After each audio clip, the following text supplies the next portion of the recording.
September 14th is a special election in the state of California. I encourage all of you here and those of you online that live in California to vote.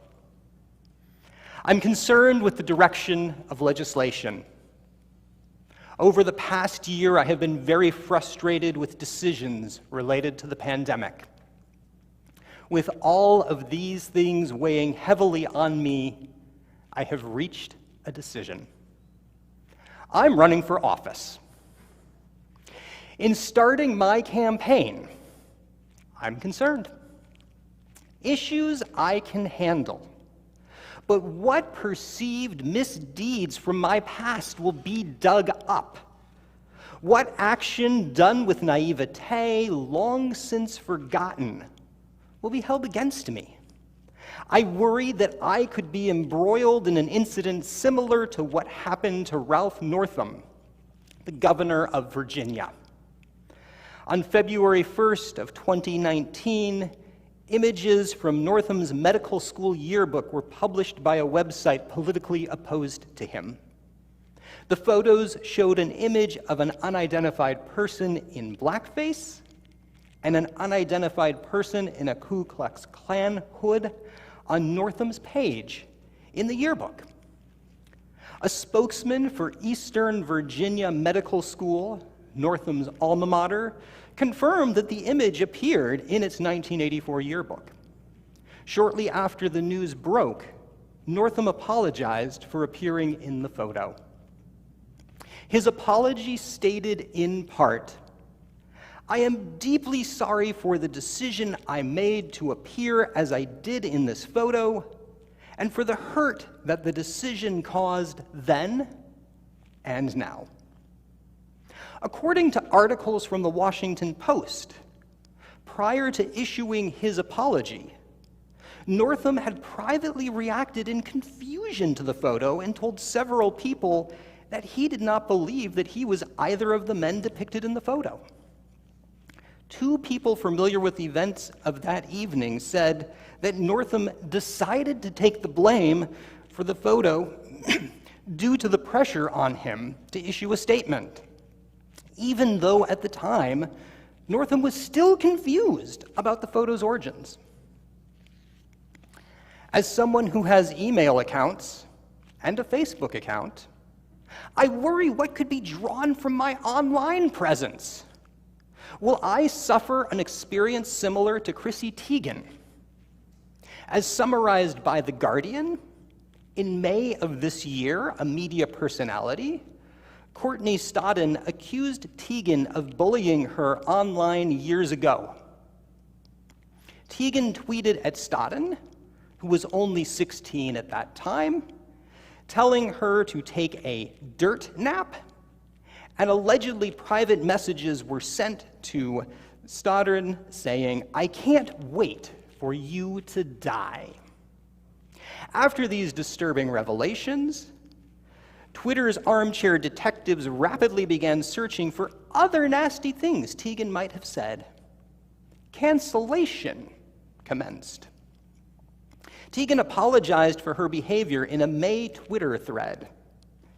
In July of 2021, she posted on Instagram regarding her experience with cancel culture, saying in part, "Only a few understand it, and it's impossible to know it until you're in it.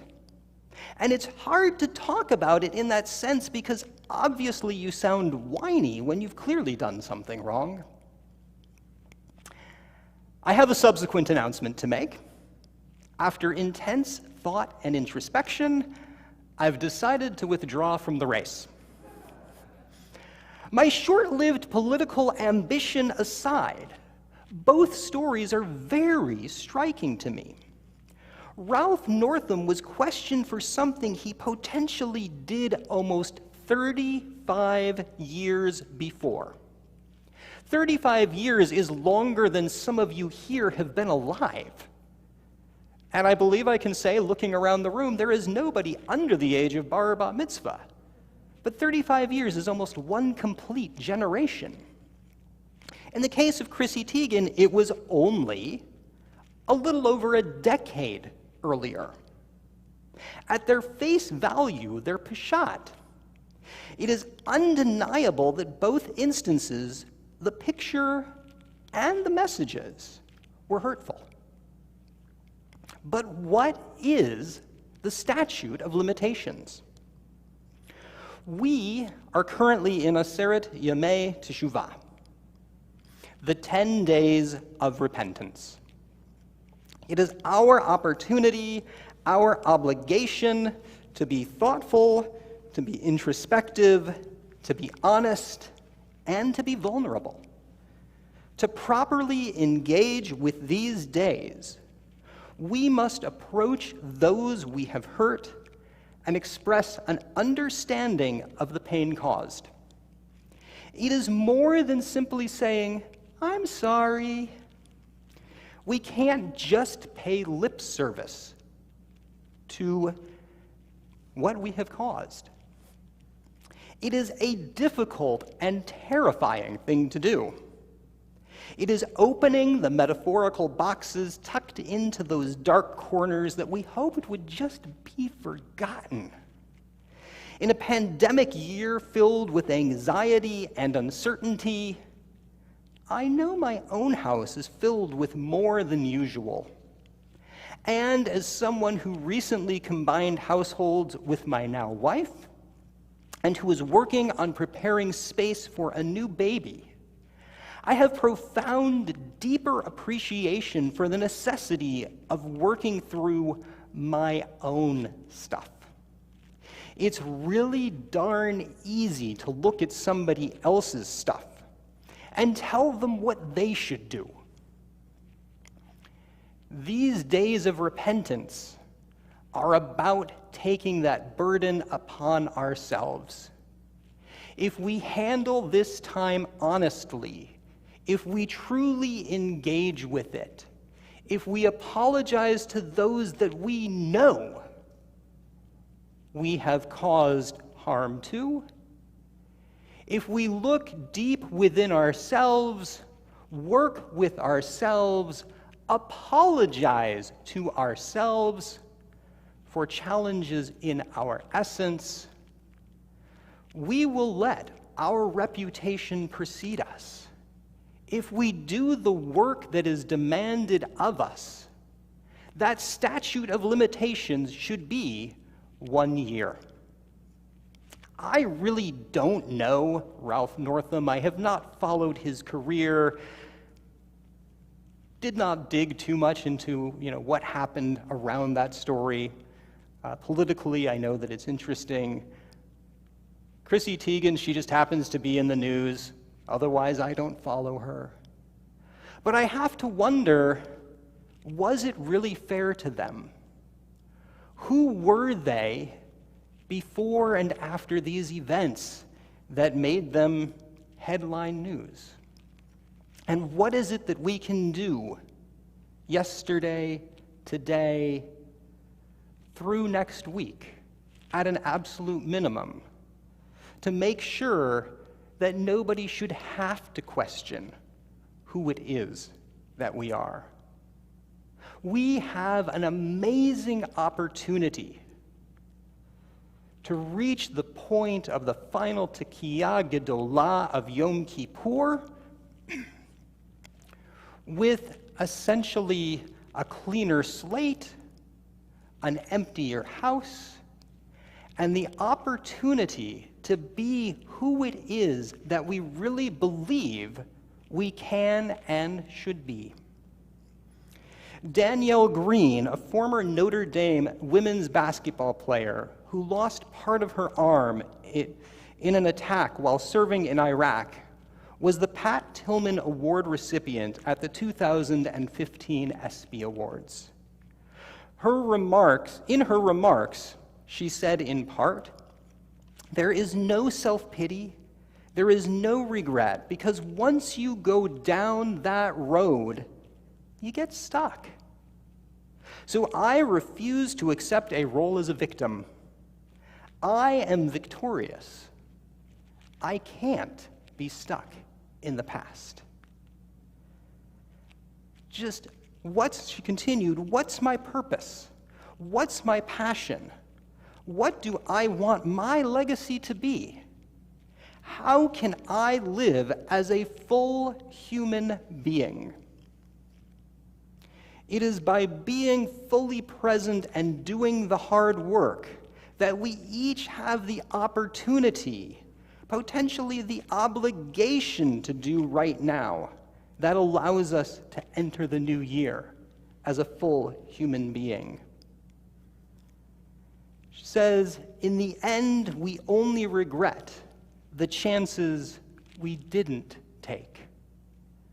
Those include the hard ones, speaking to people that we're downright scared to approach because you knew that there was something awkward between you, you knew that there was difficulty, and you just sort of wonder, what happens when I walk up to you and I say, I recognize that there has been difficulty and I have contributed to it. The irony is, as terrifying as that is, in most cases, when you take that challenge, it's fairly well received. In reality, we don't regret those mistakes that we made when we do that kind of hard work. But being somebody other than we truly believe we should be, that's not necessarily a good thing. Starting on the 1st of Elul, culminating in yesterday's and today's service, we heard the shofar. The shofar has many meanings, some of them given to us in the interpretive readings that we read, including majesty. You always remember in your TV shows that there's the trumpeter, announcing the presence of the king. And battle. Not only are there not revelry, but those announcements as you go into battle, but also think of the shofarot around the city of Jericho. But to understand the real root of the word, we should look at it etymologically. The word shofar is shin pei resh, which also is lissaper, meaning to improve. In hearing that sound, it should resonate through us. We should feel our core shaking. We should feel those things that we sometimes don't want to touch shaking loose, and we should recognize a chance to improve. As a sports fan, I found powerful instances of improvement. Lauryn Hill, at the time an 18-year-old with an inoperable brain tumor, refused to give up on her dream of playing college basketball. On November 2nd of 2014, she accomplished her goal, scoring a layup for Mount St. Joseph University. She said, "Today I wanted to play basketball, and it's what I did." Bailey Matthews of Doncaster, England, has cerebral palsy, impairing his motor function. In July of 2015, as an 8-year-old at the time, Bailey completed the Castle Howard Triathlon, an event requiring participants to swim, bike, and run. Towards the end of the run, with the finish in sight, he cast aside his walker, ran, stumbled, got back up again, and crossed the finish line on his own 2 feet. His mom said that was his way of finishing in style and showing everyone what he could do. I don't know exactly how it was that they potentially heard their shofar, how they recognized that there was an ongoing call, an ongoing opportunity, and an ongoing ability to improve. And the challenge upon us is to dig deep, dig introspectively, and to think, who is it that we want to walk away from these Ya'amim Norim, these days of awe? Who is it that we want to be as an improved, whole, fully present person who has the opportunity to start a new year? Portions of that will probably be exactly who we were last year. We can hopefully see when we are giving ourselves that forgiveness and when we are engaging with others that there is plenty that we can and should keep. But there are also those little things, those hard things, those difficult things, those items, again, tucked into those deep corners that we don't like to look at, where we know we honestly, genuinely have an opportunity for improvement. As we consider our actions and inactions in the previous year, may our hindsight and adversity provide vision, clarity, improvement, and success in the new year. As we just read in Parashah Nitzavim this past week, may we choose life. May we be sealed in the book of life. L'shana tova u'mituka, may you be blessed with a good and sweet year.